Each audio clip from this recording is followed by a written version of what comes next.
Gravação iniciada. Pessoal, boa noite a todos. Obrigada pela presença de todos aqui, em especial da professora Daniela, porque hoje estamos aqui para continuar, né, para dar sequência ao nosso ciclo de debate sobre a reforma tributária, com um tema diferente, né, um tema novo que está bastante em alta também. Uma breve apresentação, só para quem não sabe, a LAFT é a Liga de Direito Financeiro e Tributário, vinculada à Faculdade de Direito da UFMG, e nós gostamos de nos conceber como uma plataforma que temos vários projetos. Nós temos realização de aulas em comunidades, né, em escolas, em cursinhos. Nós temos também a equipe de competição, que foi hoje lá para Curitiba para poder disputar o Tex Multi Brasil. E um desses braços é a realização de eventos. Só um momentinho aqui, doutora, que o professor Walter acabou não recebendo o link, eu vou mandar diretamente para ele aqui, para ele participar também da nossa reunião. Bacana, perfeito. Só enviar aqui para ele.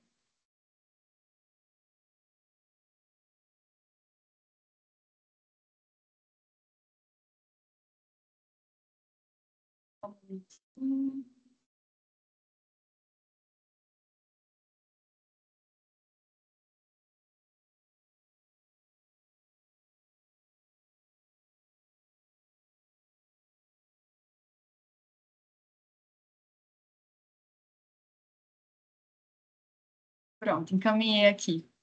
Então, retornando aqui para a nossa breve explicação da LAFT, né? Um desses vários braços que a LAFT tem é justamente a realização de eventos. O ciclo de reforma é um deles, né? E outro também é o ciclo de carreiras. Então, a gente busca abordar várias faces do direito tributário, né? Tanto no mercado, das atualizações, como das carreiras em si. Mas o ciclo de reforma, que é o que vamos fazer hoje, né? É trazer nomes consolidados no mercado jurídico, né? No meio acadêmico, enfim, do meio do fisco, vários profissionais, para trazer temas relevantes dessa grande mudança, né, que é uma das maiores mudanças do sistema jurídico brasileiro atualmente, não só do tributário, né, que é a reforma tributária, e temas que vieram surgindo, né, com novas regulações. E, nesse sentido, né, a gente já contou com vários eventos, já falamos de contencioso administrativo judicial, regulamentação e interpretação da emenda constitucional, já falamos sobre imposto seletivo, regime especial de operações com bens imóveis, papel da lei complementar, né, tipos e conceitos. E hoje nós vamos partir para um tema bastante diferente, mas muito importante, que é o tema das BETs, da regulação à tributação. Um tema que está tendo um grande impacto, né, enfim, tanto do meio do governo, dos contribuintes, da vida de todo mundo. Então, nós vamos ter o prazer aqui de receber a professora Daniela Olímpio para nos dar uma palavrinha sobre o tema. A professora é subsecretária de autorização da Secretaria de Prêmios e Apostas no Ministério da Fazenda, mestre em Direito, e mestre em Filosofia também, doutora em Direito e Sociologia pela Universidade Federal Fluminense, pós-doutora em História Econômica pela Universidade de São Paulo. Então, assim, uma oportunidade de conversar com quem está diretamente tratando desse assunto, né? Então, doutora Daniela, sem mais delongas, muito obrigada pela presença e passo aqui a palavra para você. Ô, Thaisa, obrigada. Eu que agradeço enormemente a oportunidade de estar aqui, de volta à academia. Eu fico tão feliz de poder falar nesse meio acadêmico, onde eu me sinto de alguma forma parte. Então, cumprimento demais a Liga, acho tão interessante esse nome, tão bonito, né? Uma liga acadêmica. Então, eu parabenizo por todas as ações e frentes de trabalho que vocês vêm desempenhando. Não sei se o professor Walter está aí, mas eu queria também cumprimentá-lo e agradecer também enormemente o convite através dele. E dizer que eu sou eu e acho que quase unanimidade, né? Somos fãs e admiradores do professor Walter Lobato, então um abraço, um carinho enorme por ele e Não, Dani, destaque. fã sou eu. Ah, tá aí, professor, tudo bem? Fã sou Não, eu. Eu quero te agradecer. Desculpa a interrupção. Eu quero te agradecer muito. Eu brincava, eu falava imagina. muito com a Thaís, falei, vocês precisam trazer a Dani aqui. Ela tem uma visão que é muito importante vocês terem. E para mim é uma honra estar te recebendo aqui hoje, A mesmo honra é assim. Você toda sabe disso. minha. Imagina, a honra é toda minha, professor. Eu fui Você fazer um é post lá da 10. sua. Eu fiz um post da sua palestra em algum grupo e alguém falou assim: Nossa, que legal, a Dani é 10. Eu falei: isso eu já estou sabendo há muito tempo. Ah, imagina, eu tenho muito carinho mesmo do meio acadêmico em geral. Eu É, acabei de chegar do grupo de tributação e gênero, das mulheres tributaristas, do é qual eu verdade, faço lá em parte também, Belém, né? em Belém. Foi tão carinhoso, tão maravilhoso. Então, tá novamente, logo que eu cheguei, tá aqui com vocês também, A é casa é muito bom. sua, fica à vontade, viu, Dani? Obrigada, Obrigado querido, muito mesmo. obrigada. E vem falar sobre essa atuação, né, que a gente está desempenhando esse ano, especialmente aqui no Ministério da Fazenda, a partir de uma regulação. Então, acho que para a gente poder falar sobre tributação das bets, a gente tem que falar inicialmente sobre esse processo no qual essa política tributária está inserida, né?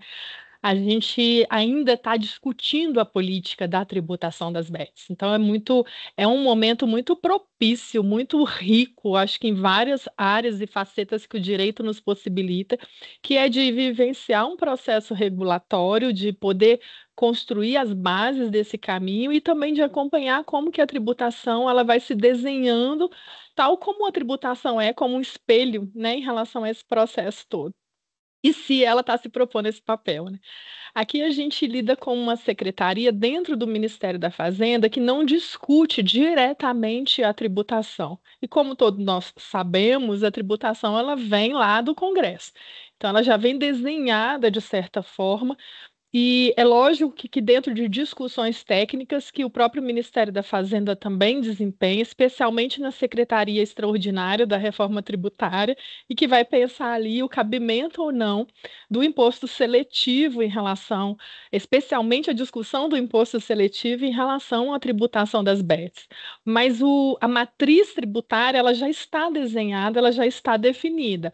A discussão que ela vem sendo implementada hoje é isso, é se o imposto seletivo cabe a mais ou não nesse cenário como um todo. A minha tarefa aqui é um pouco apresentar esse contexto, trazer essas linhas de como que a tributação vai se inserindo e como que a regulação também vem caminhando nesses últimos tempos, né? Especialmente nesse ano de 2024. A gente tem que remontar a 2018, que é a legislação que inicia esse marco da regulação no Brasil.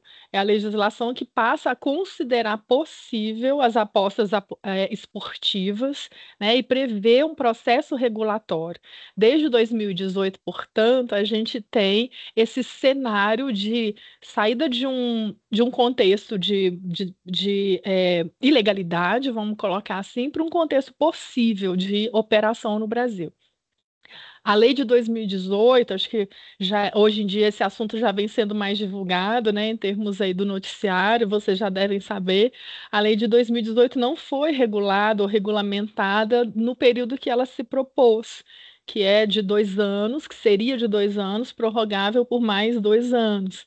Então, até final de 2022, a lei deveria ter sido regulada e a gente não teve essa regulação. Muito da situação que a gente vivencia hoje, final de 2024, é herança dessa ausência regulatória que o Brasil vivenciou. E eu acho que também é muito sintomático da gente poder perceber isso, o quanto que é nocivo, o quanto que é maléfico a gente não ter uma atuação completa, né, de completude mesmo em relação àquilo que as normas estabelecem. Então, se a gente sai de um cenário de ilegalidade e passa a considerar aquela atividade como lícita e a gente não tem o amparo de uma atividade regulatória, isso pode gerar inúmeros prejuízos, como a gente vem acompanhando hoje. Acho que vocês também já sabem o quanto que, de alguma forma, a regulação e o próprio Ministério da Fazenda, de certa forma, está na berlinda das discussões sobre as situações nocivas para a saúde pública, principalmente, a questão do cuidado e dos direitos do apostador, os cuidados com a propaganda, tudo isso vem sendo questionado hoje, mas é muito importante que a gente reconheça esse vácuo, né, desses 4 anos que hoje por uma série de situações e principalmente pela atuação positiva da regulação, vem à tona como sendo algo de urgência, né, da nossa sociedade brasileira. No início de 2023, com o novo governo, percebeu-se a necessidade de adequação de alguns aspectos da legislação anterior antes de se iniciar a regulação. A questão da inclusão dos jogos online, a questão de algumas vedações explícitas que não estavam claras na legislação anterior.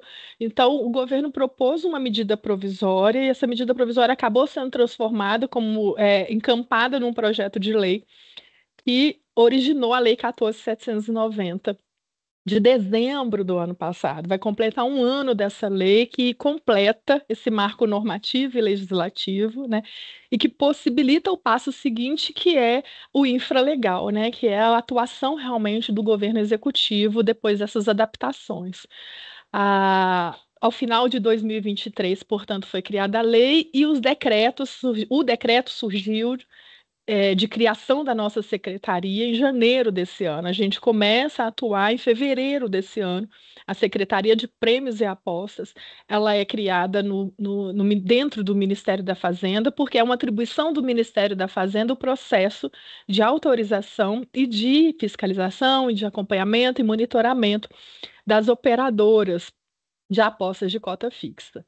Então, a nossa secretaria foi criada em fevereiro e todo um processo que se inicia com uma ideia de construir uma agenda regulatória e pensar a agenda regulatória vem desde então se estabelecendo. Um trabalho árduo, intenso, onde é muito interessante assim as pessoas que chegam e vão dando conta de que parece que eu estou aqui há 10 anos, de tanta atividade, de tanta, né, de temáticas que são pulverizadas, complexas e ao mesmo tempo convergentes, que fazem parte desse processo. E acho sim que além de ser desafiador, é também muito enriquecedor a gente poder vivenciar isso enquanto experiência mesmo, né, profissional, de realização e também de aprendizado. Sem sombra de dúvidas, acho que é o tema do momento no que diz respeito à economia e ao mercado e à regulação. E poder vivenciar isso de perto é também muito gratificante, né? Então, a secretaria ela é criada e com uma subdivisão de 3 subsecretarias. A subsecretaria de autorização, que é a que eu respondo, e que vai receber os processos, os pedidos de autorização de funcionamento e de operação no Brasil. Então, toda a documentação relacionada a essas requerentes, elas chegam na subsecretaria de autorização que eu respondo.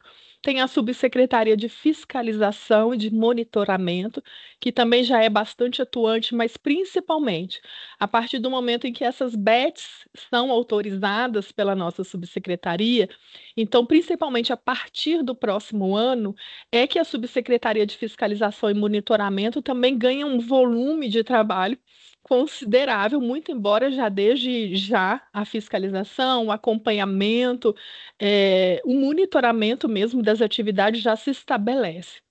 E tem a subsecretaria de ação sancionadora, né? A terceira subsecretaria que realmente vai acompanhar esse processo de sanção, né? De penalização diante das situações infracionais que possam eventualmente surgir.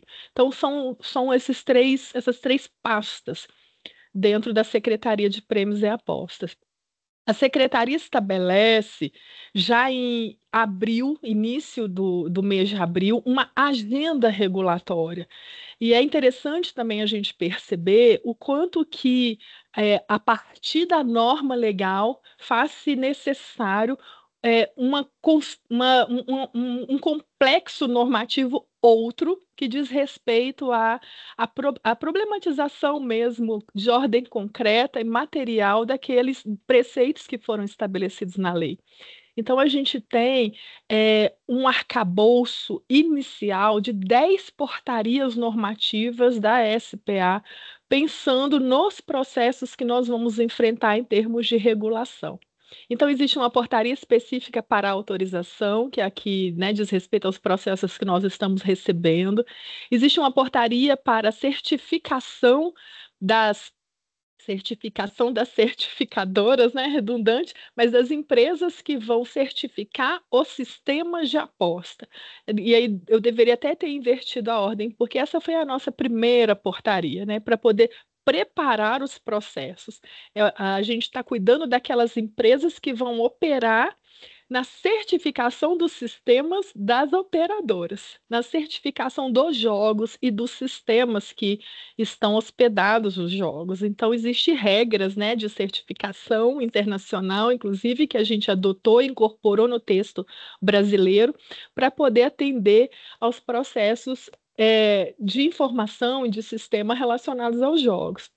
A gente, então, tem a portaria de autorização, a gente tem uma portaria específica sobre as transações de pagamento e o fluxo financeiro dos pagamentos e das premiações e do aporte de recursos que o próprio apostador faz, então, os bancos e a certificação das instituições financeiras e de pagamentos, apenas instituições que sejam certificadas também pelo Banco Central, proibição do uso de cartão de crédito, isso tudo foi sendo estabelecido nesse outro nível, né, de normatização. A gente tem uma portaria sobre lavagem de dinheiro, que prevê a lavagem de dinheiro, né, que combate a lavagem de dinheiro, perdão.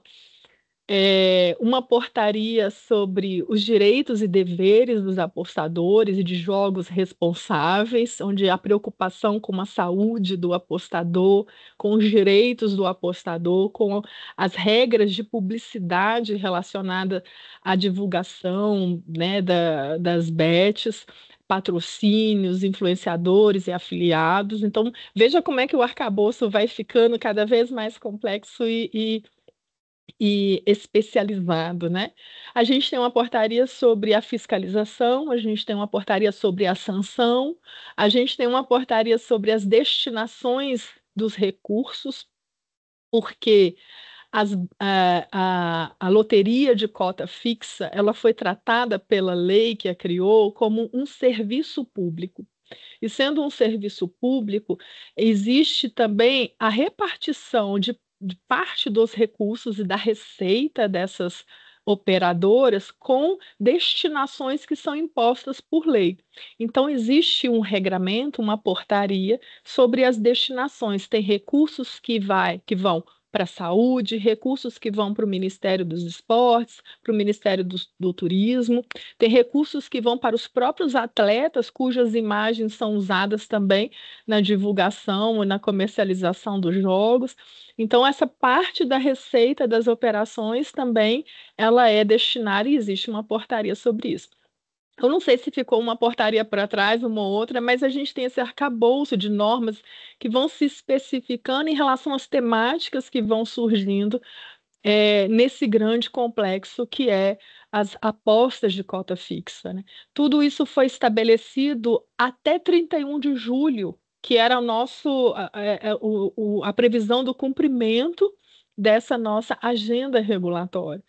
A gente, então, conseguiu estabelecer 10 portarias de fevereiro, março, até final de julho, para poder pensar, analisar, entender o mercado. Houve, então, inúmeras reuniões, atendimentos e acompanhamento.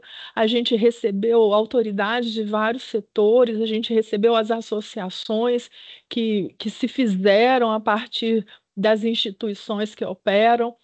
A gente ouviu bastante gente, a gente participou de bastante discussão temática e a gente preparou esse arcabouço a partir do nosso conhecimento do mercado e do que nos foi chegando, né? E principalmente a partir dessa oferta do marco regulatório, os processos puderam ser estabelecidos e recebidos. Então, a gente tem principalmente desde abril, mas cuja janela se fechou em 20 de agosto, o recebimento dos primeiros requerimentos de autorização. A portaria nossa estabeleceu, a partir do que foi previsto pela lei, Thaisa, se estiver falando muita coisa assim, porque para eu chegar em tributação, eu estou tentando fazer esse contexto, mas aí você me corta, eu preciso concluir, eu concluo. Então, tá Eu, ótimo, doutora, fica à eu vontade. até trouxe um esqueminha dentro do PowerPoint, só do quadro de tributação, mas assim, eu queria antes falar um pouco sobre onde a gente está, né? A lei estabeleceu um prazo, e acho que isso é importante, pelo menos para eu poder entrar na questão da tributação. A lei estabeleceu um prazo, uma janela de transição para aquelas empresas que desde 2018 têm essa permissão de atuar, permissão que eu digo no sentido tácito, né?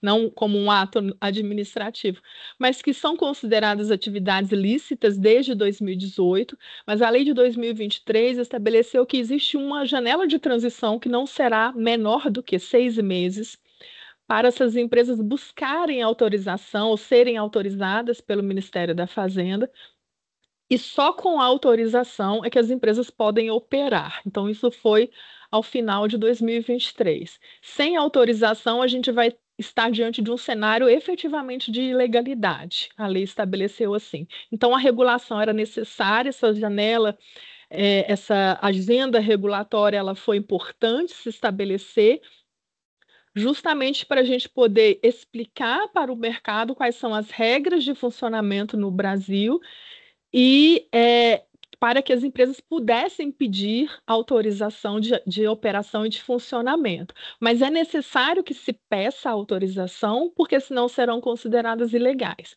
A lei estabeleceu 6 meses, já que por 4 anos nada foi feito, 6 meses no mínimo, e dentro da nossa portaria, com a nova secretaria e como a dinâmica foi acontecendo, a gente estendeu até o final do ano essa janela de transição. Então, até 31 de dezembro, as empresas que pedem autorização na secretaria, elas vão passar por um processo de análise e poderão operar de forma lícita, legal e acompanhada em 2025. Aquelas que não pediram autorização já estão sendo tratadas como ilegais. E a gente estabeleceu que, para a gente analisar os processos até o final do ano, era necessário que as empresas apresentassem os seus requerimentos até 20 de agosto. Era uma janela de 90 dias contados lá da data da portaria inicial de dezembro. Então, em 20 de agosto, nós recebemos 113 pedidos de operação no Brasil. 113 pessoas jurídicas fizeram o pedido de requerimento. Cada empresa pode operar 3 marcas ou até 3 marcas, pelo que diz a lei. Então, a gente tem um cenário possível. Inicialmente, um desenho de cerca de 300 e poucas marcas, 300 e poucas bets operando no Brasil, ou com a possibilidade de operar. É claro que esse processo ele está sendo analisado. Então, a nossa subsecretaria ela está totalmente focada nesse trabalho de análise das documentações que se repartiram entre habilitação, como num processo de certificação ou de contratação pública, de licitação.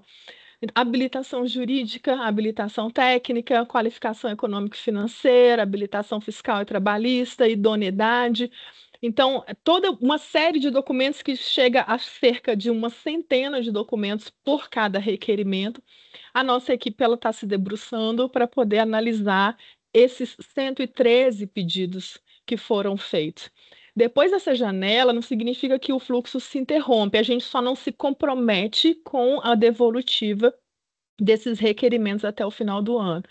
Então, a gente teve, hoje, se a gente olhar no SIGAP, que é o Sistema de Gestão das Apostas do Ministério da Fazenda, já tem 290 pedidos de autorização para funcionamento no Brasil. A gente está só se concentrando nessa primeira leva de 113, mas o número mais que já dobrou de funcionamento. Existe uma série de requisitos inclusive financeiros, para essas empresas operarem no Brasil.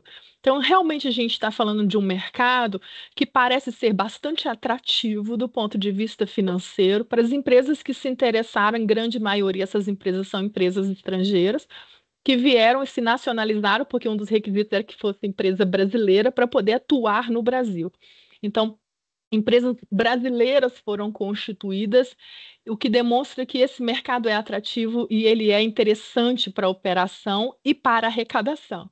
Isso tudo é para dizer que nós não arrecadamos ainda, né? Muito se fala sobre a arrecadação do Ministério da Fazenda como sendo o único intuito do Ministério da Fazenda a arrecadação.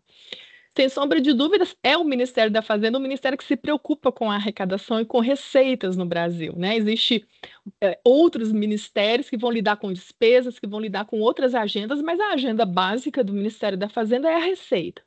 Mas não é só. A gente falar sobre toda essa agenda regulatória de 10 portarias, do que estamos analisando, da quantidade de processos, do volume de documentos que nós estamos analisando, é para poder demonstrar que existem outras preocupações do governo muito maior ou tão importante quanto a própria arrecadação. A gente estabelecer uma arrecadação que seja sustentável, que seja saudável, que seja segura, é uma preocupação do governo quando a gente lida com um cenário, com um arcabouço normativo como esse que a gente está lidando. Mas até o momento é, se não zero, próximo a zero, porque tem as atividades contínuas de faturamento, de atuação de comércio que as empresas estão operando. Mas, basicamente, é só a partir de 2025 que esse processo de arrecadação tributária começa a se estabelecer, a partir do momento em que a gente vai ter esse selo de empresas que são autorizadas, e a partir delas é que nós vamos ter também toda essa arrecadação. Eu sei que assim, meu tempo está bem avançado, mas eu queria só compartilhar assim essa esse desenho. Eu não sei se vocês estão vendo, Thais, você me ajuda fazendo um favor, me fala se está aparecendo para vocês ou não. Acabou de aparecer, doutora. Pode ficar Tá. tranquila com o tempo também, viu? A gente tem tempo ainda. Você me avisa, assim, que aí Tá bom. eu consigo fazer aquela frase de fechamento na hora que for. Não tem Tá problema nenhum, não. Mas aqui eu só queria apresentar para vocês o que se pretende em termos de arrecadação e como que é esse desenho da questão tributária a partir da lei. Então, aqui nós estamos atuando a partir das escolhas que o Congresso já fez. Que fique muito claro isso, assim, aqui a gente não tem uma participação ativa. E desculpa, porque acabou que deixa eu ver se eu estou compartilhando certo, porque isso aqui foi uma apresentação que eu fiz a semana passada na FGV e eu não queria que saísse o nome, não pelo carinho que eu tenho para a FGV, mas que eu tinha feito especialmente para gente aqui. Mas eu acho que na hora de eu compartilhar deve ter saído fora aqui da formatação, mas então um abraço à FGV e vamos usar o arquivo da FGV aqui também. A gente tem na lei algumas, e eu acho que nem é o arquivo que está finalizado, mas aí a gente vai lidando aqui. A gente tem algumas fontes de arrecadação. Existe a taxa de outorga. A gente está agora no final do ano, os processos estão sendo concluídos e nós vamos notificar as empresas, não serão as 113, né? Existem questões em alguns processos, é muito difícil que a unanimidade consiga a autorização, tem sempre pendências.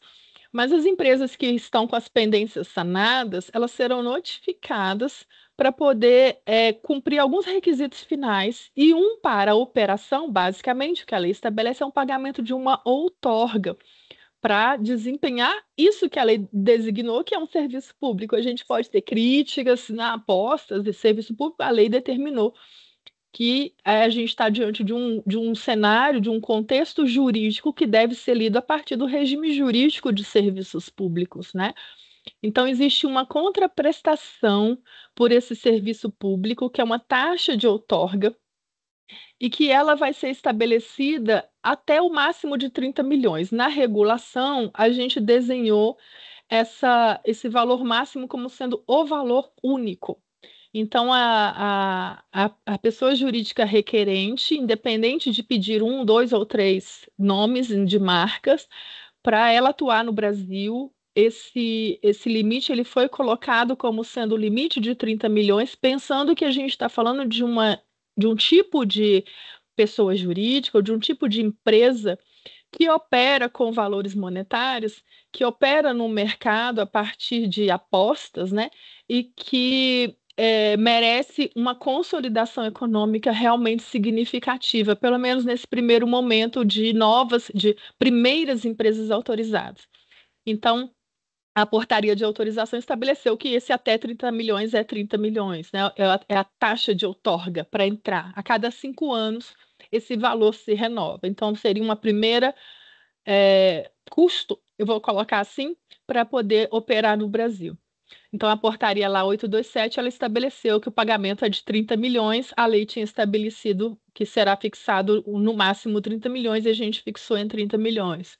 Essa é a primeira fonte de receita. Depois, a gente tem uma taxa de fiscalização. Como essas empresas ainda não estão autorizadas, essa taxa só começa a vigorar também a partir do ano que vem. Então, somente para as empresas autorizadas é que será cobrada a taxa de fiscalização.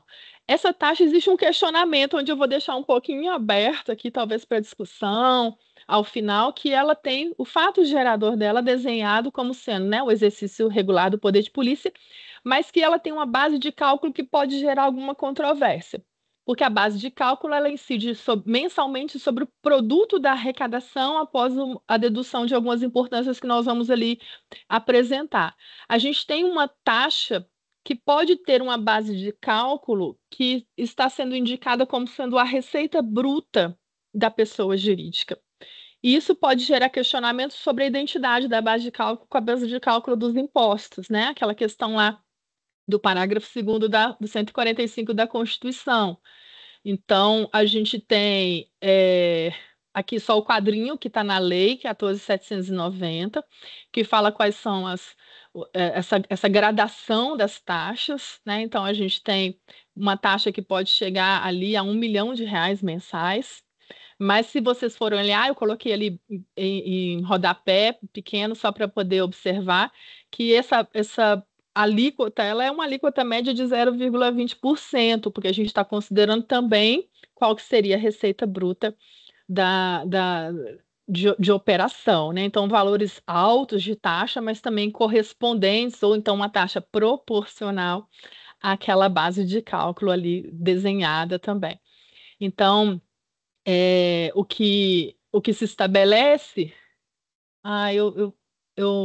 pois é, a apresentação anterior já modificada, mas eu queria um quadrinho que eu tinha feito para poder descrever aqui o que seria se incide mensalmente sobre o produto da arrecadação, após a dedução dessas importâncias do primeiro A, mas em algum momento aqui eu vou retomar esse tema, que a gente chama de GGR, né?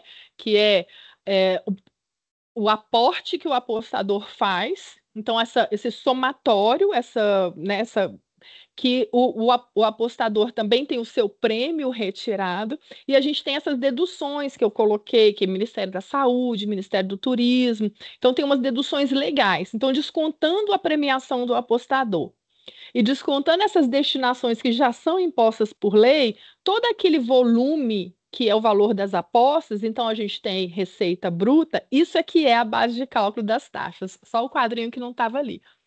Mas essa regrinha também do GGR, que é a receita bruta, ela vai ser usada tanto para as taxas, quanto também para calcular essas destinações que a lei estabelece. Então, isso está numa alteração que foi feita pela 14.790 do ano passado, em relação à lei de 2018, que incluiu esse parágrafo 1º-A ao artigo 30, para calcular essas receitas, essas destinações legais.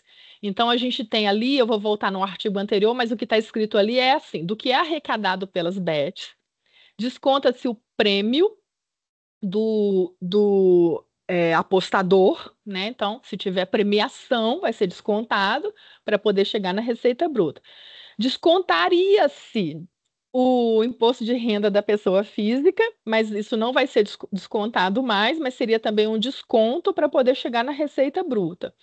Em seguida, a gente tem, depois desse desconto, a gente tem a receita bruta, que é o GGR, 88%, e 12% vai ser para as destinações legais. Eu não sei se está muito claro, mas é isso. Do que é arrecadado pelas BETs, desconta a premiação, o que fica 12% é para destinações legais, 88% continua sendo ali essa receita bruta. Sobre esse GGR, ou receita bruta, é que incidiria a taxa de fiscalização que a gente colocou ali atrás. Então, o que o artigo fala? Parágrafo 1º-A. Após a dedução das importâncias de que tratam o inciso 3º, que é o pagamento do prêmio, e o inciso 5º, que é o pagamento do imposto de renda do apostador, do caput desse artigo, aqui eu só desdobrei em tópicos, mas é a leitura do parágrafo.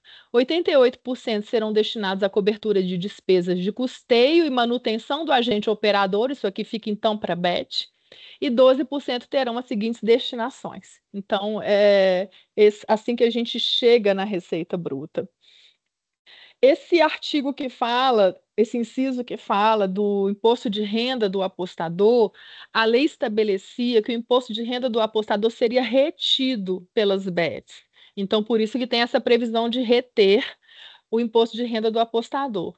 Mas houve uma alteração, na verdade, havia uma previsão, houve um veto e o veto foi derrubado. Então, a gente voltou a um cenário de que o imposto de renda ele vai ser recolhido pelo próprio apostador, o imposto de renda da pessoa física, vai ser recolhido pelo próprio apostador, então não será mais retido pelas bets. Então, teve uma alteração, por isso que a gente não tem uma dedução do pagamento do imposto de renda, porque agora ele não é pago mais de forma retida. Depois vocês me perguntam se não ficou claro.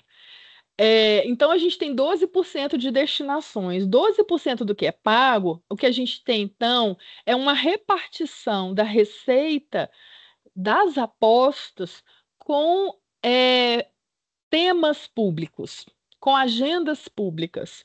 Então, não só as bets, não só os impostos diretos, mas a gente também tem já uma destinação legal estabelecida por lei que é lógico que para o setor privado, esse 12% vai ser lido, e eu acho que isso é importante para a gente poder pensar em carga tributária, vai ser lido como carga tributária, vai ser lido como tributação. A gente não está chamando essa destinação de tributo, mas existe uma destinação legal da receita dos jogos, das apostas. Essa destinação ela é fixada em 12%. Esses 12% já são considerados pelo setor, pelo mercado, como sendo carga tributária, 12% que tem que ser destinado para essas ações, órgãos, fundos ou despesas públicas já determinadas por lei, educação, segurança pública, seguridade social, esporte, nesses percentuais que estão aí desenhados nessa tabelinha, e que tem um desdobramento, por exemplo, lá a gente colocou 10% para saúde, para a educação, a gente não, a lei, né? 10% para a educação, a própria lei fala, os 10% da educação são distribuídos assim, 6,5% para a rede pública, escolas da educação básica, e 3,5% escolas técnicas de nível médio. Então, as escolas públicas vão receber recursos de BET. Área dos esportes tem um percentual significativo, que a gente está falando de apostas esportivas. 36% desses 12% vão para a área do esporte, sendo que tem uma receita que vai direta para o Ministério do Esporte, está aqui 22,2%, e a gente tem desdobramentos aqui para as entidades do Sistema Nacional de Esporte, Confederação Olímpica, Paralímpica, não sei direitinho essas siglas não, mas são essas confederações esportivas. E a gente tem aqui também algo que é muito discutido, ainda não está regulado, a gente está ainda em processo de regulação, especificamente sobre esse artigo, sobre esse percentual 7,3%.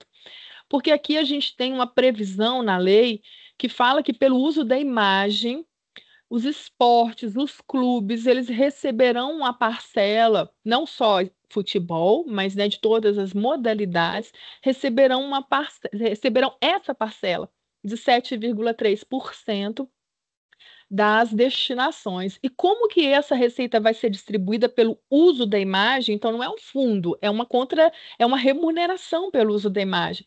Como será repartida, a gente ainda está em discussão com uma norma específica, que eu diria que não é tributária, mas ela é financeira, talvez, para a gente poder pensar nesse mecanismo de distribuição, de repartição, redistribuição, outro, né, lugar, mas de repartição desses 7,3%. Haverá uma norma específica para isso, isso está em pleno vapor de discussão com o próprio mercado e com as entidades esportivas, com o Ministério do Esporte.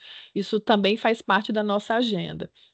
Segurança Pública também recebe, né? O Fundo Nacional de Segurança Pública, Seguridade Social, turismo. A gente está aqui falando então, né, de um percentual que também considera o turismo como sendo algo relacionado a essa temática, o que pode até se ampliar se a gente pensar aí no projeto de lei que está em andamento e que pode ser que seja aprovado, existe essa grande chance, que é de aprovação também dos cassinos e dos jogos físicos no Brasil, inclusive, né, jogos do bicho. Então, é uma legislação que está em vias de ser aprovada, lógico que está sem discussão, tudo pode mudar, mas onde essa agenda do turismo ela passa a ser também amplificada com esse tipo de mercado. Ministério da Saúde, existe críticas sobre esse percentual ser pequeno, principalmente que a pauta do dia hoje é sobre patologias do jogo, endividamento das famílias, mas isso também foi uma definição da lei. A sociedade civil também lucra, né? Nesses lucra, não sei se é uma boa palavra, mas também recebe com a receita que vem das apostas. A gente tem as fundações, a Federação das APAES, a gente tem a Federação das Fundações Pestalozes e a gente tem a Cruz Vermelha também recebendo recurso, né?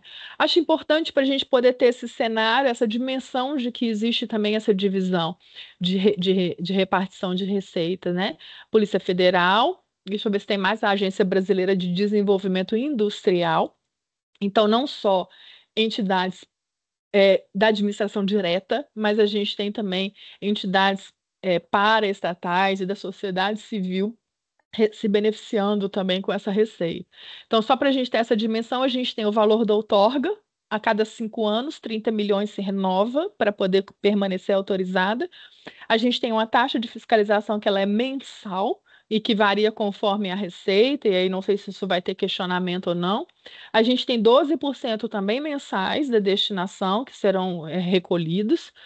E fora isso, aquilo que já é de ordinário, vou colocar assim, das empresas em geral, das prestadoras de serviço em geral, né, da indústria em geral, né? A gente tem o imposto de renda, contribuição do lucro, a COFINS e PIS, e o ISS como possíveis mecanismos aí de recolhimento. Quando a gente fala de reforma tributária, a gente está falando de uma pequena parcela desse cenário, né? A gente não está dizendo da outorga, da taxa, do imposto de renda, nesse momento, pelo menos não. A gente está falando dessa tributação sobre o consumo aqui embaixo. Então, a gente tem, e essa aí é algo que é uma pauta de discussão, é algo que realmente a gente está falando de um mercado que ele é um mercado novo, pode ser que já esteja aí no Brasil há algum tempo, mas em termos de regulação é novo, e que existe uma canalização desse mercado e um questionamento sobre qual que é o peso da tributação média no mundo também, o comparativo com outros mercados, e se essa carga tributária ela é condizente com a canalização desse mercado e justa do ponto de vista da sociedade. Então, para além do que a gente já viu especificamente para as bets, a discussão é a substituição desse valor aqui, considerando um pouco da contribuição, COFINS e PIS e o ISS, porque a gente não está falando aqui de ICMS, né? A gente não está falando de uma mercadoria. Então, um relativo aumento da carga tributária no que diz respeito, aumento no sentido teórico, vamos colocar assim, porque até então não tem, né, uma tributação específica operando. Então, a gente está falando de em tese. Então, a gente tem uma substituição da contribuição e do possível ISS pelo 26,5% aqui da alíquota média do IBS, Imposto de Renda e Contribuição Social do Lucro Líquido, considerando um patamar agregado, a gente chega a 34% do lucro.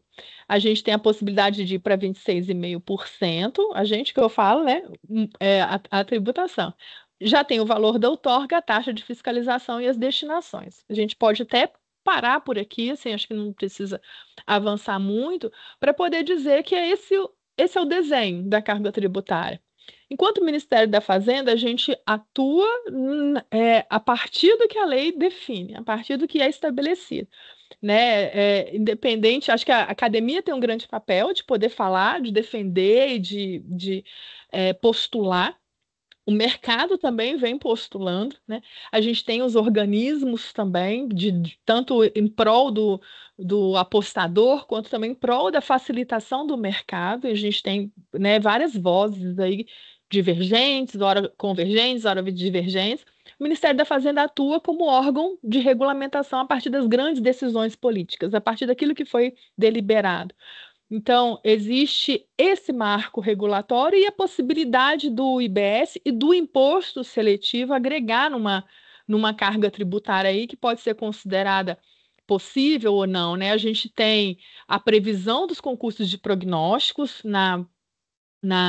no projeto de lei que regulamenta a reforma tributária e fala a mesma coisa basicamente que a gente tem já de cenário, né? A base de cálculo do IBS e do CBS vai ser considerada a receita, com dedução das premiações e das destinações obrigatórias. Então, o cenário é o mesmo do que a gente viu para a taxa, por exemplo, de fiscalização, que a gente tem considerado também para encontrar o GGR.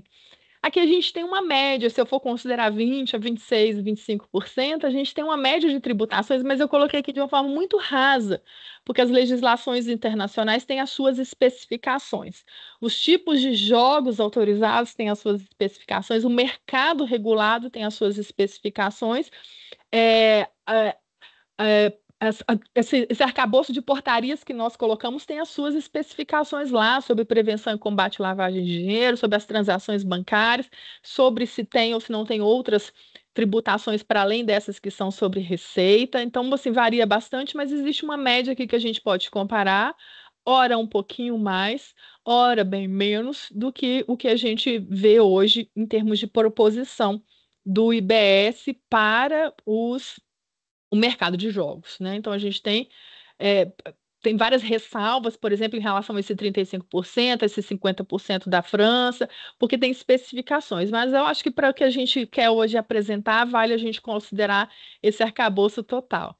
Importante considerar, estou no penúltimo slide, que o apostador ele tem também que arrecadar, o apostador também paga a tributação, e ele vai recolher a sua tributação numa declaração de ajuste também. Não vai ser mais retido na fonte, como era a ideia até o que se defendia o governo, muito embora foi só uma opinião, mas o que fica é que a arrecadação ela vem diretamente pela pessoa física no imposto de renda da pessoa física, que é de 15% a alíquota do imposto de renda da pessoa física sobre o valor do seu prêmio, né?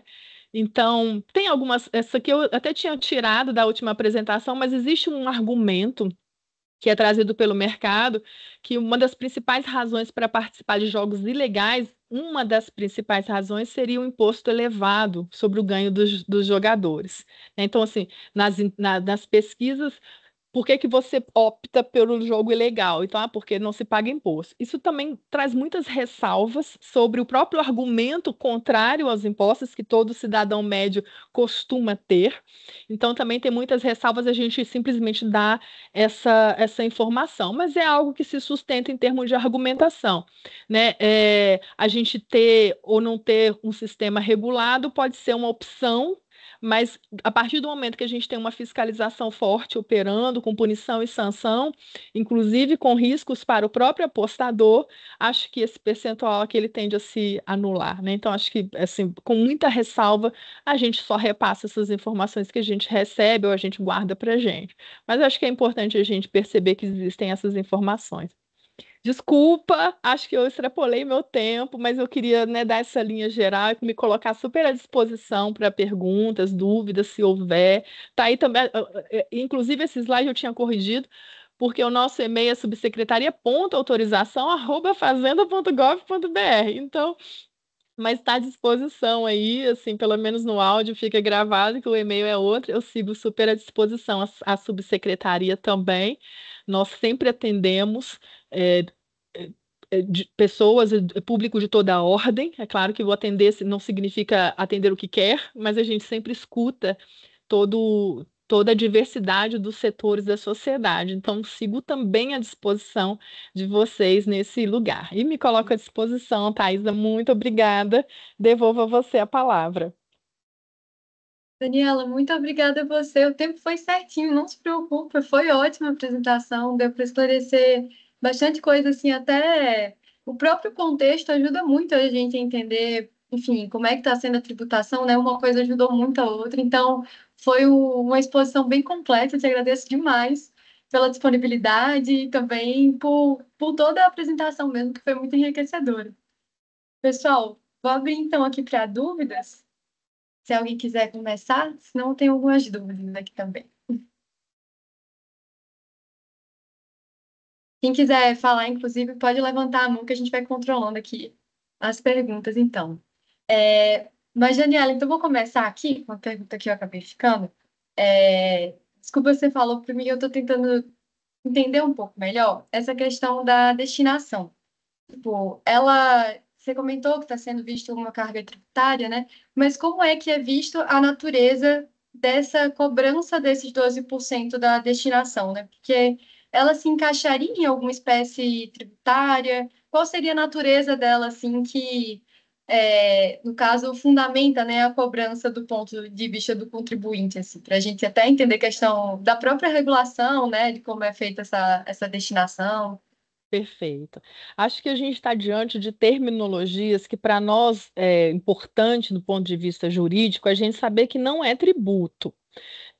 Mas quando eu falo que isso acaba sendo lido como carga tributária, é porque realmente, quando a gente está diante do ponto de vista da perspectiva do mercado, o que a empresa vai contabilizar é que aquilo ali é um custo, é uma taxa, e eu vou usar essa coisa toda leiga do lugar comum de dizer que é carga tributária. Mas quando eu quis deixar claro que a gente está falando de uma legislação que considera esse setor como sendo serviço público, é porque existe uma dinâmica administrativista que vai também ser encampada nesse cenário. Aquilo que a gente colocou lá no início de taxa de outorga não é descrito pela lei como taxa de outorga, falar do valor de outorga. E aí a gente entra nisso que o direito administrativo traz, né? Muitas vezes a coisa do preço público, da tarifa, que não é exatamente, a gente não pode usar esse tipo de expressão, talvez, para situações que sejam mais contemporâneas, né? A gente falar de um valor de outorga de 30 milhões, nós não estamos falando de uma tarifa, mas talvez dentro desse grande lastro que a gente possa considerar um preço público. O fato é que é um serviço público e que existe uma dinâmica, existe dinâmicas hoje contemporâneas, administrativas, mais modernas ou mais contemporâneas, que encampam novas lógicas, e aí o termo é valor de outorga, mas eu poderia talvez colocar lá na dinâmica administrativista anterior de é um preço público. A mesma coisa na divisão da repartição de destinações legais. Existe uma destinação legal não porque é um imposto ou uma taxa, mas porque é um serviço público. E dentro da dinâmica, mais uma vez, de serviço público, existem algumas contraprestações que são exigidas daquela figura que aqui também por uma. Eu não sei se é a tecnia, existe uma discussão também. Por que a gente está falando, a gente está tratando do processo de autorização como sendo autorização? A lei não falou concessão e nem permissão para a operação de cota fixa. A lei usou o processo de autorização. E aí é isso que acontece, essa magia do direito administrativo, onde a gente tem figuras que, se a gente for olhar no sentido clássico, tradicional, a autorização é um ato precário, né, um ato que pode ser revogado, a gente está falando de uma autorização que é um processo super complexo, que existe inclusive um valor de outorga de 30 milhões. Então, é uma autorização que ela é também sui generis nesse processo. Foi o que a lei definiu. É uma autorização que depende de um processo prévio do Executivo, do Ministério da Fazenda, e que ela é do regime de concorrência. Então, a gente não vai falar de concessão, que vai ser exclusivo, privilégio para uma empresa. A gente está falando de uma dinâmica de concorrência, onde existem certificações ou processos específicos que a lei chamou de autorização. Então, dentro desse regime de autorização, uma das contrapartidas ou contraprestações é a destinação legal. Tem natureza jurídica tributária? Não tem, tem natureza jurídica administrativista. Mas para o mercado isso é carga tributária, que eu estou contando 12%, eu estou contando os 30 milhões da outorga, aí sim, a taxa de fiscalização e a tributação que vem sobre consumo mesmo, né? Mas todo esse pacote, ele é contabilizado em percentual para falar, nossa carga tributária, ela é 50% e tarará, né? E aí vai aumentando, mas somando esses outros institutos que eles não são de natureza tributária, são de natureza financeira, fiscal administrativa. Não sei se... Não, ficou claro sim. É mais a ligação que eu fiz aqui, né? Porque até com matéria de direito financeiro, seria então mais algo mais relacionado às receitas originárias, né? Não às receitas derivadas. Seria mais preço público, né? Ou a participação ali por conta disso de serviço, né? Eu acho assim, por muito tempo eu estive ligada ao direito administrativo. Eu gosto muito do direito administrativo, que é o que eu vivencio hoje. O direito administrativo manualesco do século que eu estudei, eu acho que ele é muito obsoleto. Eu acho que os administrativistas hoje eles também acabam percebendo e usando uma dinâmica mais apropriada. Ai, um besouro apareceu aqui, gente. Eita, Não acontece. vem aqui de novo. Então, assim, até essa expressão da receita originária, né? Não sei, assim, eu vou concordar com você, mas mais assim, talvez não seja uma receita derivada, talvez seja uma receita do meio, porque o originário me lembra muita coisa da exploração do patrimônio, né? E aí, sei lá, se tá nisso, assim. Aí eu deixo a cargo dos administrativistas e dos universitários classificar. Acho que esse é um mal, talvez, do administrativo anterior, uma excessiva necessidade de classificação, onde dinâmicas hoje, das relações, elas são muito mais dinâmicas, né? Muito mais fluidas, né? Mas talvez faça sentido isso de ser receita originária, talvez. Não, ficou claro, doutora. Muito obrigada. Pessoal, alguém tem mais alguma pergunta, mais alguma contribuição?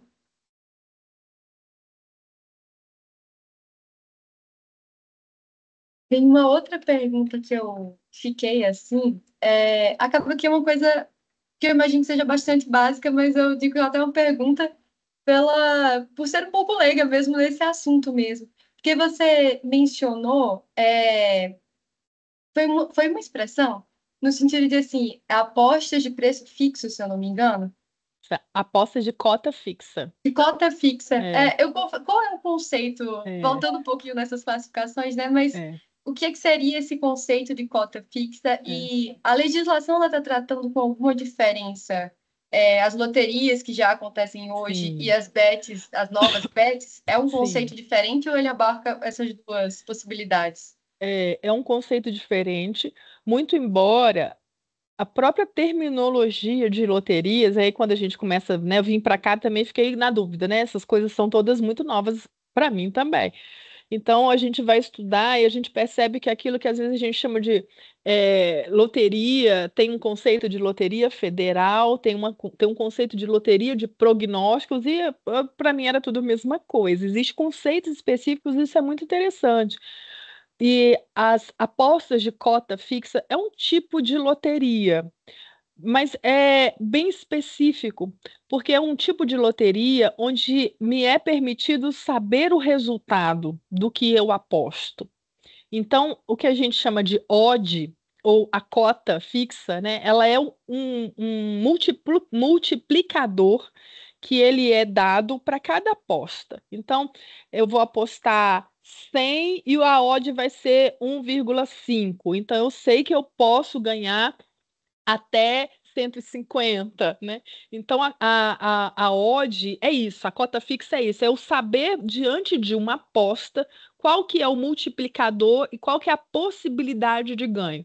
É diferente, então, de uma loteria onde existe até a estimativa, né? Está acumulada a Mega Sena em tantos milhões, mas que a depender do número de apostas pode aumentar. Mas não é isso que é cota fixa. A cota fixa é eu saber realmente qual que é o valor que eu posso ganhar se eu depositar determinado valor. Existem discussões, por exemplo, que foi muito comum da gente poder, uma portaria que eu esqueci de falar, existe uma portaria de jogos online, que é a portaria que trouxe melhor esses conceitos sobre como que a gente entende uma loteria, né? Uma portaria que o Ministério da Fazenda fez. e foi muito aguardada para saber se determinados jogos seriam entendidos como aposta de cota fixa ou não. E uma opção do Ministério da Fazenda não foi classificar, como os administrativistas do século passado, né? Classificar cada um do jogo, esse aqui é a cota fixa, esse aqui não é, mas foi estabelecer justamente essa regra. Não foi nem estabelecer, foi reforçar essa regra que a lei estabelece. Na medida em que uma operadora, a certificação, que é a primeira portaria que certifica o sistema, que certifica os jogos, na medida em que a certificadora consegue me dizer que o apostador ele tem a possibilidade de conhecer o resultado, né, se ele conhece qual é o multiplicador e conhece qual é o resultado, a gente está diante de uma aposta de cota fixa. A grande discussão sobre alguns tipos de jogos que eles têm uma dinâmica muito rápida, né? Eu tenho que apostar agora e esse multiplicador me é dado conhecer, mas a instantaneidade da aposta faz com que esse conhecimento ele seja minimizado pelo fato da gente estar ali, né, naquele negócio de que é o aviãozinho, que é às vezes o tigrinho, e aí tigrinho ou aviãozinho é ou não é aposta de cota fixa? Se for possível ao apostador conhecer previamente qual que é a dinâmica das apostas e saber quais são as odds possíveis, então a gente está falando de uma categoria de jogos, então assim, tigrinho, aviãozinho, não é uma marca, ou foi uma marca, mas que se tornou genérica. Existe uma categoria desses tipos de jogos, onde, se for possível conhecer a odd, a gente está diante de uma aposta de cota fixa. É possível, então, certificar algumas dessas plataformas, onde essas informações, a gente está diante, então, de um jogo que dele se exige que informações sejam dadas previamente ao apostador. Se isso for assegurado, então a gente, enquanto fazenda, não vê problema quanto a isso. Então, isso é AQF, aposta de cota fixa, é o nome técnico para esse tipo de jogo de comportamento. Ficou muito claro, doutora. Muito obrigada. Pessoal, quem quiser ir perguntando, vai levantando a mão, senão eu tenho várias perguntas aqui para fazer. Eu vou alugar a doutora Daniela Bora aqui. lá. Mas então, continuando aqui as perguntas, você mencionou a possibilidade, né, de no futuro serem regulamentadas também as apostas presenciais, vamos dizer assim, né? O que seria, enfim, hoje jogo do bicho ou cassinos. Até para a gente entender um pouquinho melhor, o que está separando hoje da regulação a licitude desse tipo de aposta também? Porque se escolheu o primeiro, né? Não necessariamente porque escolheu, mas como é que está a regulação desse pé, assim, para diferenciar, por exemplo, as apostas online para as apostas presenciais, assim, de forma geral. Na verdade, eu usei a terminologia errada, assim, porque as apostas de cota fixas elas podem ser oferecidas da forma virtual e também na forma presencial. A gente usa a palavra física, né? Porque a gente pode ter um totem no estádio e a gente está falando ali de uma oferta física, né? A gente pode ter também guichês oferecendo, né? Existe essa dinâmica. Quando a gente recebe os requerimentos, o anexo 1, que é o fundamental para a gente saber o que a empresa está peticionando, ela especifica se ela vai operar só no meio virtual, ou se ela vai operar no meio virtual e também no meio físico, quantas marcas ela vai operar, então ela faz esse desenho do pedido dela. Então, isso é um ponto. É engraçado que, assim, em termos de diálogos com outros reguladores estrangeiros, justamente essa pergunta que você trouxe é uma pergunta que a gente também escuta. É engraçada a situação do Brasil, porque geralmente a regulação dos jogos online, ela vem como um avanço ou como algo posterior a uma situação já consolidada de jogos que sejam realmente em ambientes físicos e presenciais, né? Os cassinos mesmo. Então a gente não tem, a gente vem do histórico que o cassino foi proibido por muitos anos, ainda é, e a gente vem então autorizar os jogos online. É quase que assim, não entra muito na cabeça de alguns reguladores. Como é que é isso? A gente tem um cassino online, né? Porque os joguinhos eles acabam Mas com esse tipo de jogo de cota fixa, né, não é todo jogo que foi regulado, né? A dinâmica são de variações enormes de operações de cota fixa, mas não são todos e quaisquer jogos que são ainda autorizados no Brasil. Mas é sim um grande avanço seria de um cassino físico e a gente não tem essa situação, né? Porque o legislador quis assim, né? O legislador optou por essa forma.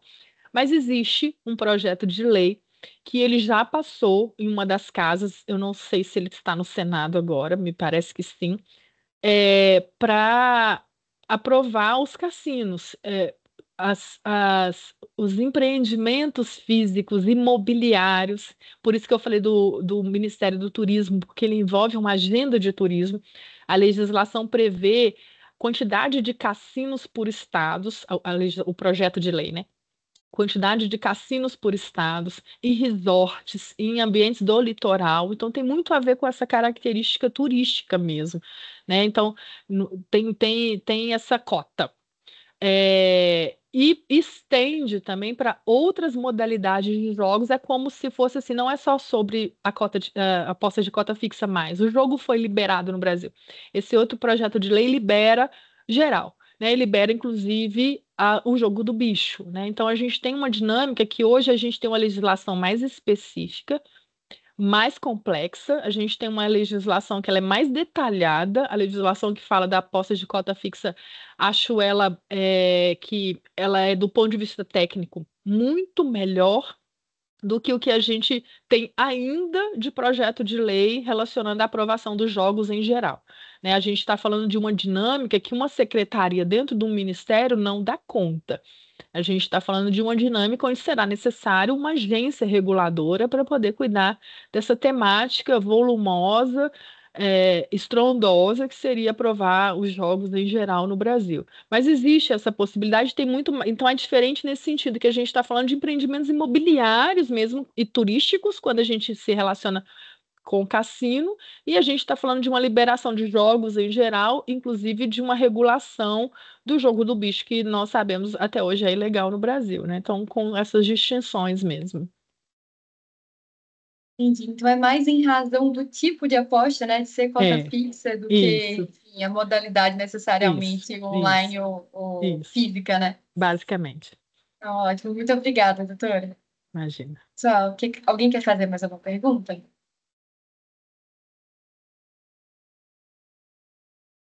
Pode falar, Vitória. Boa noite, doutora. Tudo bem? Meu Boa nome é noite, Vitória. Vitória. Eu também sou integrante da LAFT, sou a secretária-geral. Legal. Eu fiquei com uma dúvida quanto à destinação, né, dessa arrecadação. A escolha que foi feita foi só política ou tem alguma uma justificativa por trás para a destinação, né, dessa tributação?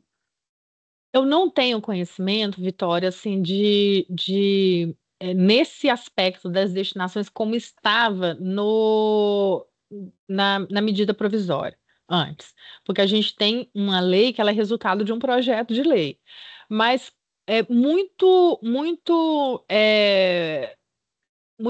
com identidade em relação ao que era a MP. Então, me parece que né, me parece não, o projeto de lei também foi proposto pelo próprio executivo, porque a MP tinha expirado o seu prazo de validade sem aprovação. Então, ela caiu e o executivo então apresentou um projeto de lei, então ele meio que repete o texto da MP. Então, até então, é uma ideia do executivo, mas que sofreu bastante emendas. Eu não sei te falar sobre a parte das destinações, o que que foi do originário e o que que veio através de emenda. Posso depois pesquisar e passar, se for o caso.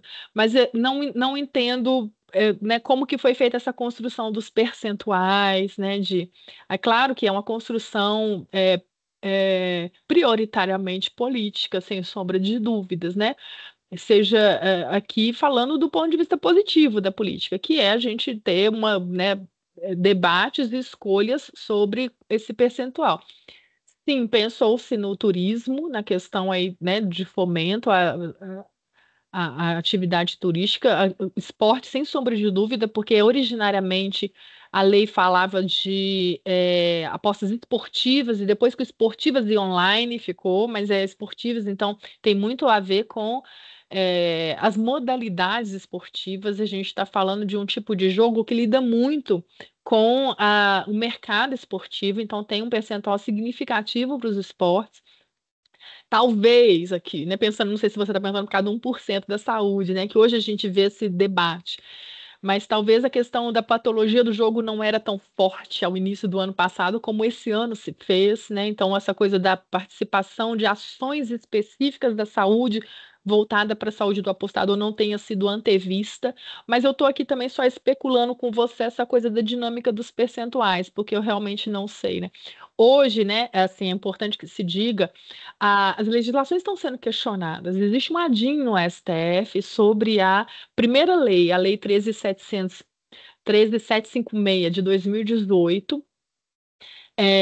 Na verdade, não, essa ADIM, ela corre em relação a 14.790. E existe, mas ela não envolve a 13.756. Então, assim, a gente voltaria para o cenário anterior a 2023 se essa ADIM fosse considerada inconstitucional, por exemplo, talvez do nosso ponto de vista muito mais gravoso.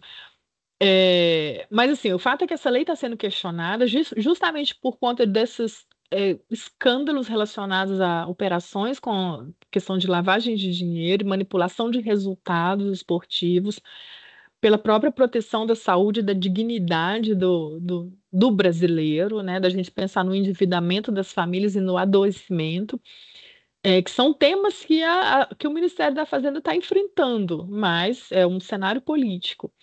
E hoje, por exemplo, nessa ADIM, está tendo hoje e amanhã no STF uma audiência pública para ouvir, né, autoridades e técnicos relacionados a esses temas todos que a gente discutiu aqui.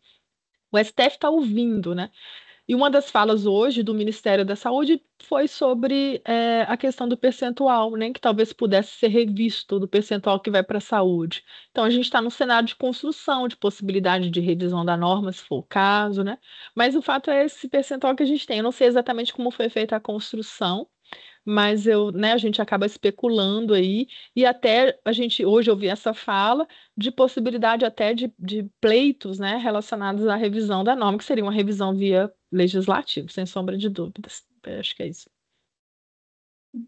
Ah, muito obrigada. Deu para esclarecer bastante, mesmo assim, sendo, né, mais uma reflexão, assim, porque realmente esse percentual da saúde, eu acho que deixa muito a pensar, né? Porque realmente tem crescido essa preocupação, né? Sobre o Sim, impacto, né? Na sim, saúde sim, mental, enfim. sem sombra de dúvidas. Obrigada. Imagina.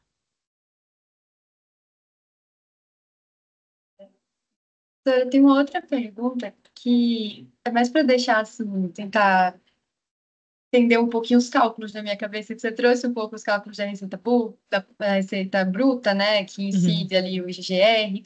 Com essa mudança de que retirou o imposto de renda da pessoa física, né, não é mais retido na fonte, a receita bruta, ela ainda é a arrecadação menos o prêmio, menos ao imposto de renda? Ou a receita Isso. bruta agora é só o prêmio? Mas se é com o imposto de renda, como é que foi essa questão da retenção, sabe? Assim, não ficou muito claro o cálculo dessa receita bruta agora com essa retirada do imposto de renda da fonte, sabe? Acho que sei, peraí. Os É, tributaristas nos cálculos aqui, tentando. se eu, Se eu abrir fácil aqui, o artigo 31 da lei, deixa eu ver se eu já abri a lei aqui, deixa eu ver aqui, que fala, o artigo 31 da 14.790, né? Então, assim, primeiro, só que ele trata do imposto de renda da pessoa física, daqui a pouco a gente fala do GGR.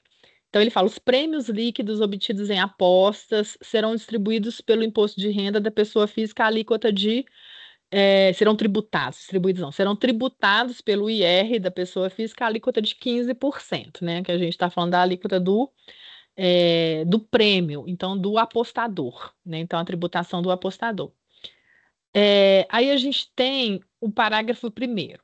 são 3 parágrafos, 4 parágrafos, mas eles são curtinhos. Para efeito do disposto nesse artigo, considera-se prêmio líquido o resultado positivo auferido nas apostas após a dedução das perdas. Então, né, o que eu perdi, eu vou deduzir o prêmio líquido que eu ganhei depois, né? Às vezes eu tenho um tempo de aposta onde eu perco e ganho. Então, esse valor que eu ganhei, debitado que eu perdi, então o prêmio líquido, ele que vai ser debitado a 15%. Parágrafo 2º, o imposto incidirá sobre o prêmio líquido que exceder a primeira faixa do imposto de renda, né, da tabela progressiva do imposto de renda. Então, eu calculei ali o prêmio líquido, descontei as despesas de jogos que eu, apostador, tive. Então, se o meu prêmio ele ficou superior à faixa do imposto de renda, então onde ele começa a ser tributado mesmo no imposto de renda, então ali que eu vou considerar que teve uma base de cálculo tributável. Parágrafo 3º. O imposto de que trata esse artigo será apurado anualmente e pago até o primeiro dia útil subsequente ao da apuração. Então, depois de 1 ano é que eu vou pagar. E o parágrafo 4º fala que não se aplica a um tipo de jogo que é o Fantasy Sport, que é um jogo de habilidades, e ele não é considerado aposta de cota fixa, né? Então, ele só está reforçando isso aqui. Então, são 3 parágrafos que falam da tributação do apostador. Esses parágrafos, eles haviam sido vetados pelo governo Lula. Então, eles foram vetados no entendimento do governo de que a tributação precisa ser otimizada, a arrecadação precisa ser otimizada, e a arrecadação ela é otimizada quando é tributada na fonte. Então, se a gente, né, não é esse o negócio da substituição tributária, facilitar a arrecadação, se eu for cobrar de cada um do apostador, isso vai me dificultar a fiscalização e a arrecadação. O apostador ele tem que declarar imposto. Não, então vamos facilitar a vida e vamos fazer na retenção. Essa era a ideia do governo quando vetou. Mas o veto foi derrubado. Então, quando o veto foi derrubado, a gente voltou a essa lógica aqui. Então, a gente tem um cenário de que o imposto que primeiro seria retido não vai ser retido mais. Então, a gente volta ali no outro parágrafo que estava condizente com a ideia do veto, que era a retenção. Então, se eu tenho que, enquanto BET, eu tenho pessoa jurídica, eu tenho que reter o imposto, esse dinheiro não é meu, esse dinheiro é da Receita. Então, eu não vou calcular esse dinheiro como sendo receita minha, receita bruta, GGR. Então, eu vou descontar esse imposto retido, eu vou descontar também o prêmio, que o prêmio não é minha receita, o prêmio eu vou pagar para o apostador, vai que o apostador ganhou R$ 1 milhão. Eu não vou, isso não é minha receita, isso é do. Então, eu desconto o imposto de renda, eu desconto o imposto e vou descontar agora o que sobrou, os 12% das destinações. O resto é minha receita. Tanto que essa receita, né, considerando aí de novo serviço público, ali no artigo 31, parágrafo 1º-A, que a gente leu, o artigo 30, que a gente leu lá sobre as deduções, fala, esse 88 é para poder pagar os custos da atividade da pessoa jurídica. Não, é um conceito muito de serviço público, né, que não fala essa receita aí é dinheiro da BET privado, porque a gente está falando de uma dinâmica administrativista de serviço público, né? Mas é isso, então vai ser descontado tudo isso que não é da receita. Só que como o imposto de renda não é mais descontado, isso vai ser uma conta que o apostador vai fazer com o dinheiro dele lá, então o que tem aqui para mim não é desconto, não tem nada de imposto aqui. Então eu amplio um pouco o meu conceito de receita, porque eu não vou descontar mais o imposto de renda do apostador aqui, né? Isso não passa a ser uma obrigação do operador. Então eu tenho que descontar apenas os 12%, 12%, antes dos 12%, a premiação. Depois da premiação, os 12%. Então, meu conceito de GGR ampliou um pouquinho. Não entendi, agora ficou claro, doutora. Muito obrigada pela explicação. Imagina. Pessoal, alguém tem mais alguma pergunta? Então, gente, se alguém quiser perguntar alguma coisa, é só levantar a mão. Mas então, para finalizar, doutora, eu queria te perguntar uma última coisa, que é saber, você trouxe a discussão, né, da base de cálculo em relação às taxas, né, que teria uma discussão ali sobre a base de cálculo dela Isso. acabar sendo de imposto, né, e não necessariamente o valor ali que seria para prestação do serviço, né, que seria daquela taxa do poder de polícia, enfim. Você sabe, nessas discussões que você citou do STF, já incluem algum tipo de discussão? Tem alguma discussão já em pé em relação a isso? O que que você acha também? Ainda não chegou à judicialização, né? Não sei se virá a judicializar. A gente escuta argumentos, né? E aí, como tributaristas que nós somos, a gente entende que faz sentido alguns argumentos, mas também existe contra-argumentos, né? Então, a gente está diante de um cenário que a Constituição ela é categórica ao dizer que as taxas elas não poderão ter a mesma base de cálculo dos impostos, mas que a gente também conta com a súmula vinculante 29, né, salvo engano, que as taxas poderão ter, usar de alguns elementos da base de cálculo dos impostos, não sendo identidade completa. Então, né, existe algo que, se a gente olhar, existe uma possibilidade de argumentação de uma inconstitucionalidade, mas que existe uma ressalva também, porque a gente não está falando que a taxa ela incide sobre receita bruta. Não é essa expressão que a Lei 14.790 ela adota. Ela traz um conceito que é semelhante ao conceito de receita pública, mas que eu posso entender que não tem essa mesma identidade. E aí a jurisprudência que vai dizer se vai ser mais para o lado da súmula vinculante, ou se categoricamente a gente tem uma identidade ipsis literis da base de cálculo dos impostos. Assim, eu diria que dentro da expressão literal, não é a mesma base de cálculo dos impostos. Mas eu diria que traduzindo em miúdos pode ser considerado, principalmente quando a gente percebe argumentos relacionados ao que pode ser deduzido e o que não pode ser deduzido dessa base de cálculo, né, dessa receita aí, essa receita que será a base de cálculo para o IBS. Existem discussões sobre haverá deduções dessa receita, despesas com publicidade poderão ser consideradas deduções. Então, talvez a gente não tenha a mesma lógica, vai depender do que a reforma tributária vai desenhar. Né? Quando falar o IBS vai incidir no caso de concurso de prognósticos, considerando uma outra dedução do que a gente tem ali de conceito de despesa, de receita, né? Se o conceito de receita sofrer deduções, talvez a gente tenha ali situações que sejam diferentes do que é a taxa de fiscalização para o que seja o IBS. Então, acho que isso vai ser uma discussão que vai ser amadurecida depois da regulamentação da lei, né, da reforma tributária. Depois que isso estiver mais claro, aí sim eu acho que pode ser que surja uma judicialização, ou pode ser que isso aquiete o coração, eu não sei dizer, mas eu acho que existem dois argumentos que eles são possíveis de seguir caminhos aí que podem ser realmente diferentes, esses caminhos, a depender dessa construção legislativa que surgirá aí com a reforma tributária. Muito legal, doutora. Eu vi, às vezes, assim, o outro argumento também, né? Que às vezes a gente, quando está estagiando no meio privado, até vai pensando logo em outro lado, né? E aí é importante trazer um outro argumento, assim, que a gente talvez não tivesse pensado. Então, muito enriquecedor, todas as Bacana. respostas, toda a apresentação. Então, queria te agradecer muito, Daniela, Eu que agradeço. pela disponibilidade, pelo interesse. Como o professor Walter falou, né? Ele estava muito animado em Eu trazer também. você aqui e foi muito legal. Assim que ele falou seu nome, os temas, eu fiquei muito empolgada também, toda a LAFT. Legal, Então a gente legal. agradece muito pela oportunidade de a gente estar tendo essa conversa aqui. Eu que agradeço. Nossa, Thaisa, muito obrigada pelas suas palavras, pela presença de todos vocês. Eu gostaria muito de estar presencialmente, né? A gente conversou sobre isso, mas tanto a agenda de vocês quanto a minha agenda não bateu. Mas quem sabe o ano que vem a gente possa estar junto e aí novamente a gente desdobrar o processo de autorização, e desdobrar o que veio da reforma tributária e retomar essa conversa a posterior. Então, eu espero que a gente siga em relação e que a gente possa estar próximo e junto em breve, em outras ocasiões. Eu me coloco super à disposição e agradeço muito pela paciência de vocês comigo, pela atenção e especialmente pelo carinho. Prazer foi nosso e com certeza teremos novos encontros, então, para atualizar esses temas e conversar sobre outros temas também.